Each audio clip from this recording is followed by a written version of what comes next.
रणरङ्गधीरम्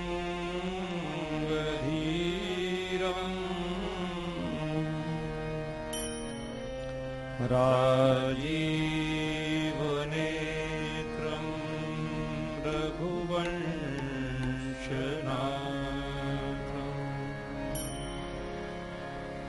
कारुण्यरूपम्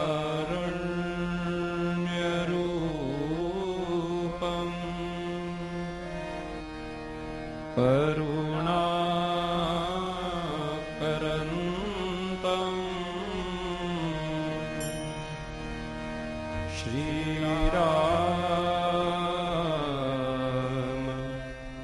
श्रीरामचन्द्रम्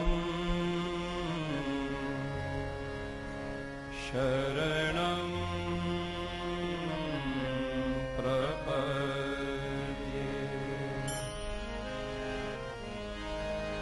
मनोजवं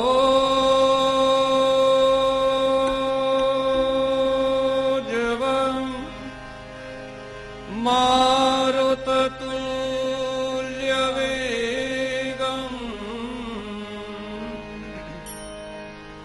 जितेन्द्रियं बुद्धिमतां वरिष्ठं वातात्मजं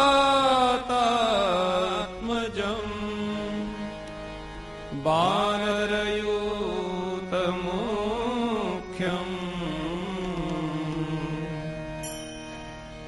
श्रीरामदूतं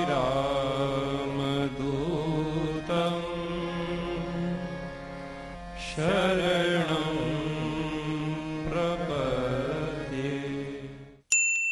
जय सिया राम। रोम रोम में समाये श्री राम को हृदय में बसाकर श्रद्धा भाव से दर्शन कीजिए इन दुर्लभ चित्रों का।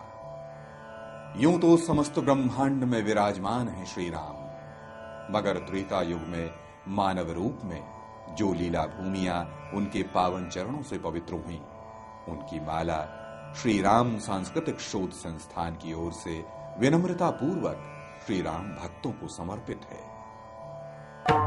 त्रेता युग में श्री राम ने राक्षसी सोच का नाश किया, दुष्टों को दंड मिला, संतों को आश्रय, सद्गुणों का प्रचार प्रसार हुआ। छल, बल और हिंसा से जबरदस्ती सत्ता पर अधिकार की बुद्धि नष्ट हुई। तप और त्याग से निजी स्वार्थ से ऊपर उठकर जन कल्याण की मर्यादा स्थापित हुई। महर्षि वाल्मीकि जी ने राम जी की गाथा लिखी। लवकुश के माध्यम से ये गाथा जन जन में लोकप्रिय हुई। त्रेता युग समाप्त हुआ। अनेकों रचनाकार प्रभु का जीवन चरित तब से लगातार सुना रहे हैं। प्रभु से जुड़े इन तीर्थों के चित्र इन्हीं रचनाकारों और लोक विश्वास पर आधारित हैं। इन तीर्थों का संरक्षण आवश्यक है। ये सुरक्षित रहेंगे तो राम जी की संस्कृति बची रहेगी, आपकी पहचान बनी रहेगी। सभ्यताओं के संघर्ष के इस युग में श्री राम आपको शक्ति दें। राम की पावन स्मृति से जुड़े तीर्थों को बनाए रखने के लिए आपको आगे आना होगा। रोम रोम में समाये श्री राम आपको प्रेरणा दें। भगवान की लीला भूमि से जुड़े पावन तीर्थों का दर्शन बड़े नसीब वालों को होता है। भारत और नेपाल के विभिन्न प्रांतों में कहीं नगरों में, कहीं जंगलों में ये तीर्थ बिखरे हुए हैं। कहीं बीहड़ वन, सघन जंगल, हिंसक पशु, दुर्जन डाकू और इन सब के बीच हैं श्री राम के मंदिर। श्रद्धा भाव से इनका दर्शन कीजिए। अपने प्राणों की चिंता किए बिना लगभग 2.5 दशकों से इन तीर्थों पर शोध कर रहे हैं डॉक्टर राम अवतार। आजीविका के लिए भारत सरकार के आयकर विभाग में कार्यरत रहे। सहायक निदेशक राजभाषा पद से सेवानिवृत्त हुए। इस आजीविका से रोजी रोटी चलती रही, परिवार पलता रहा, मगर मन रमा है श्री राम के पावन चरणों में। धुन लगी रही राम से जुड़े पावन स्थलों को ढूंढने की। चल रहे हैं वर्षों से अनथक। बचपन में राम जी से लौ लगी थी, जवानी में यात्रा का सिलसिला शुरू हुआ, अब भी ये क्रम जारी है। राम जी की दी काया राम जी के कारज में लगी हुई है। मन में बसी है बस एक ही इच्छा, इन स्थानों का संरक्षण हो, इनका विकास हो। बंधुओं, यदि हम श्री राम और श्री कृष्ण को भारतीय संस्कृति से अलग माने तो हमारे पास शून्य बचता है। ये संस्कृति, ये मर्यादा, श्री राम का आचरण, श्री राम द्वारा स्थापित चरित्र घर घर तक पहुंचे। हमने श्री राम सांस्कृतिक शोध संस्थान न्यास का गठन किया है। हम श्री राम का संग्रहालय बनाना चाहते हैं। देखिए, दुनिया में अनेक संग्रहालय हैं, बहुत छोटे छोटे लोगों के संग्रहालय बने, लेकिन श्री राम का संग्रहालय अभी तक नहीं बन पाया। हम चाहते हैं कि अयोध्या जी से जनकपुर तक श्री राम जानकी मार्ग बने और अयोध्या जी से रामेश्वरम तक श्री राम वन गमन पथ का निर्माण हो। सभी स्थलों पर श्री राम वाटिकाएं लगाई जाएं और सभी स्थलों पर श्री राम के स्तंभ स्थापित किए जाएं, जो लगभग 1000 वर्ष तक हमें हमारी संस्कृति की याद दिलाते रहें। बंधुओं, ये ट्रस्ट अपने कार्य में संलग्न है, लेकिन जब तक आप सबका सहयोग, आप सबका आशीर्वाद नहीं मिलेगा, तब तक ट्रस्ट अकेला कुछ नहीं कर पाएगा। मैं आप सबसे हाथ जोड़कर अनुरोध करता हूं कि संस्थान के इन कार्यों में सहयोग दें। ये है अयोध्या, श्री राम की जन्मभूमि। ऋषि विश्वामित्र जी के साथ पिता दशरथ जी के आदेश पर यहीं से श्री राम और लखन जी मुनिवर के यज्ञ की रक्षा के लिए उनके साथ गए थे।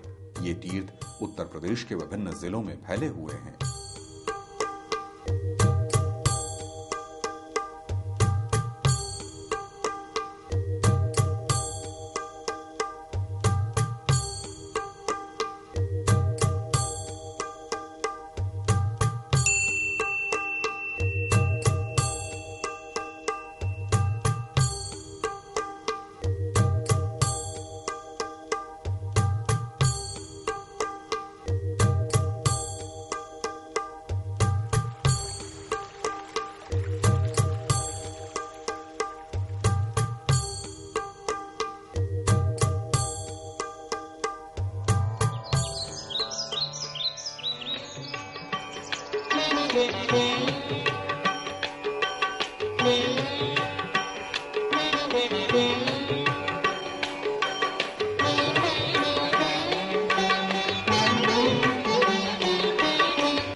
बिहार में आपका स्वागत है।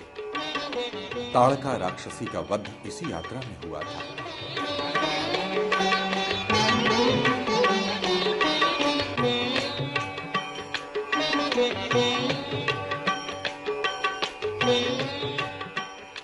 राम जी की कृपा से पत्थर में बदल गई अहल्या को फिर से नारी रूप मिला था।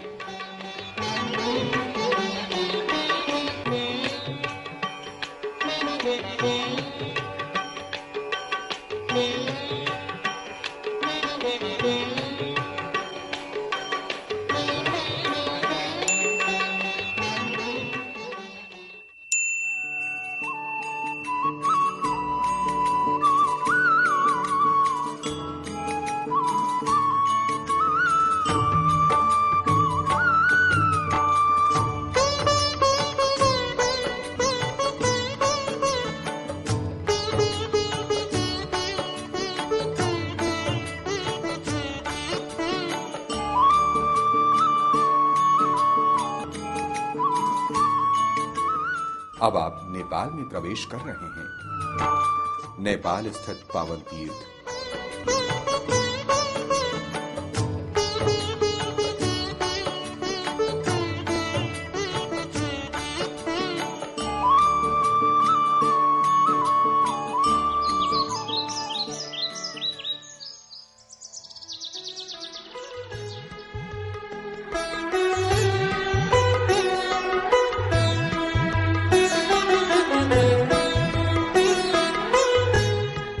नेपाल स्थित पावन तीर्थ श्री राम और उनके भाइयों का विवाह मां जानकी और उनकी बहनों के साथ यहीं हुआ था।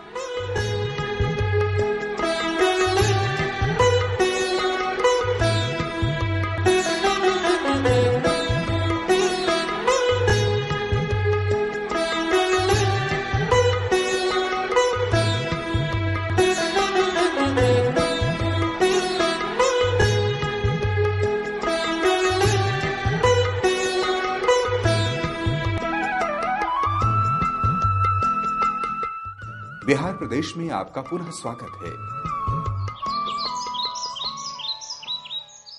बिहार प्रांत में मां जानकी और श्री राम से जुड़े पावन तीर्थों के दर्शन कीजिए।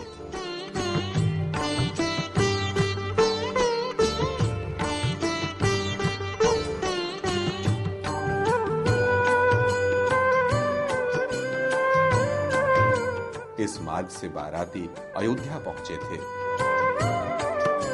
पुनः उत्तर प्रदेश राम जी की नगरिया के दर्शन के लिए चलते हैं। अयोध्या नगरी में माता कैकेयी की इच्छा और पिता के आदेश पर श्री राम जी वन गए। उनके साथ जानकी जी और लखन जी भी वन गए थे।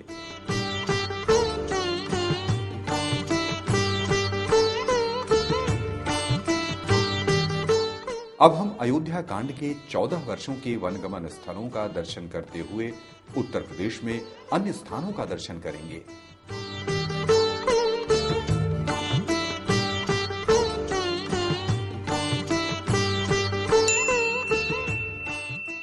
वनगमन प्रसंग में श्री राम उत्तर प्रदेश, मध्य प्रदेश, छत्तीसगढ़, झारखंड, उड़ीसा, महाराष्ट्र, कर्नाटक और तमिलनाडु के विभिन्न क्षेत्रों में चलते रहे।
श्री राम, लखन और सियाजी के तापस वेश का सुमिरन कीजिए और दर्शन कीजिए अयोध्या कांड में बताए गए तीर्थ स्थलों का।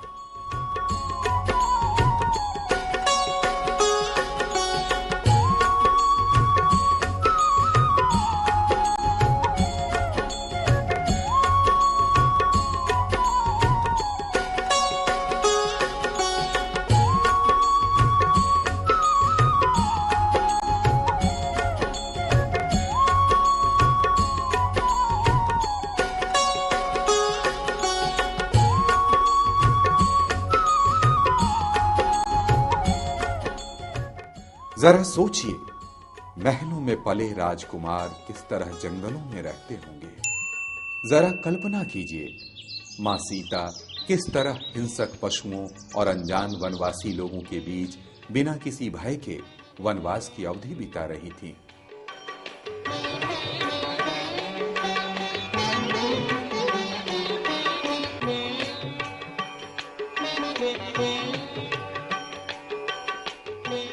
ऋषि मुनि से मिलते जुलते उनका आशीर्वाद लेते हुए श्री राम आगे बढ़ते जा रहे थे।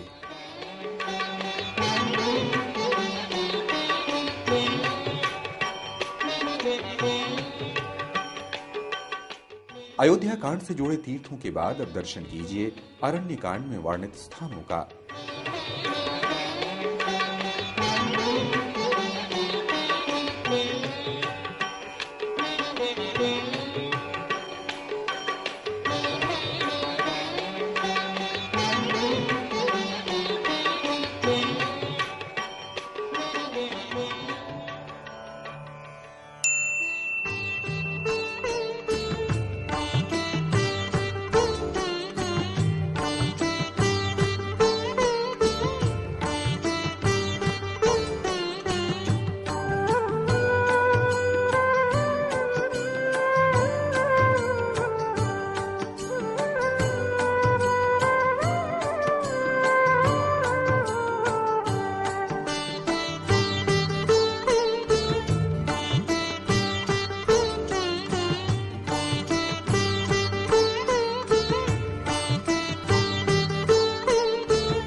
ये भयंकर दंडक वन है।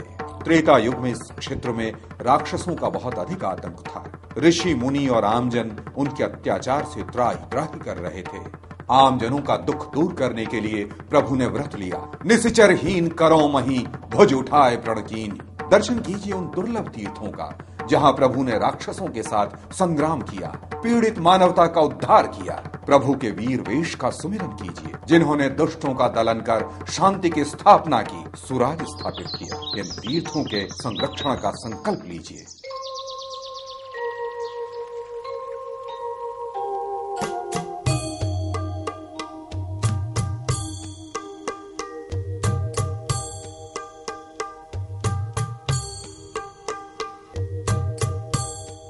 अब हम भयंकर दंडक वन का भ्रमण करते हुए अरण्य कांड में वर्णित स्थलों के दर्शन के लिए मध्य प्रदेश में प्रवेश करते हैं।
वनवास की अवधि में एक ओर श्री राम और लखन जी ने राक्षसों का संहार किया, वहीं माता जानकी वनवासी महिलाओं को जागरूक बनाती रहीं।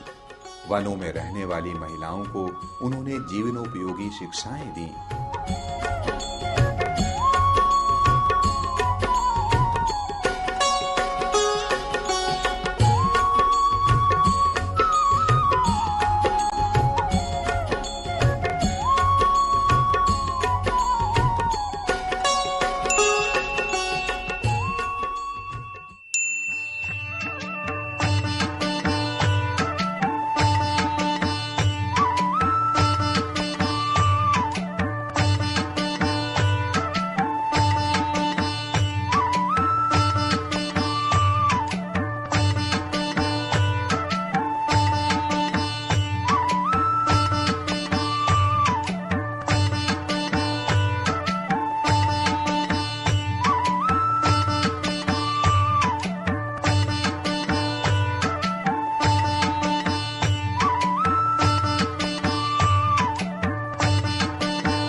छत्तीसगढ़ राज्य में आपका स्वागत है।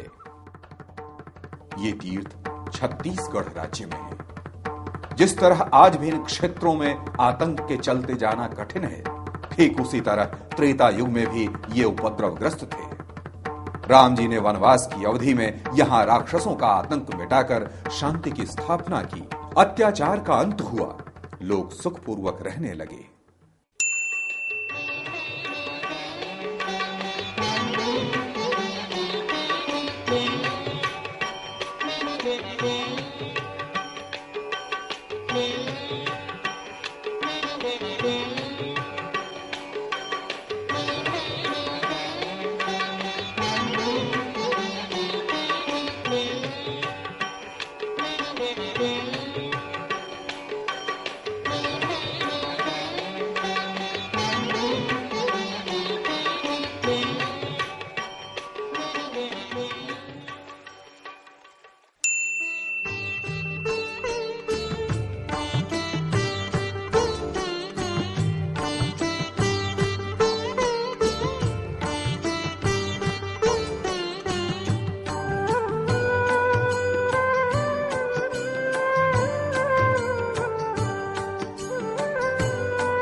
ये स्थल झारखंड में स्थित है।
अब उड़ीसा में स्थित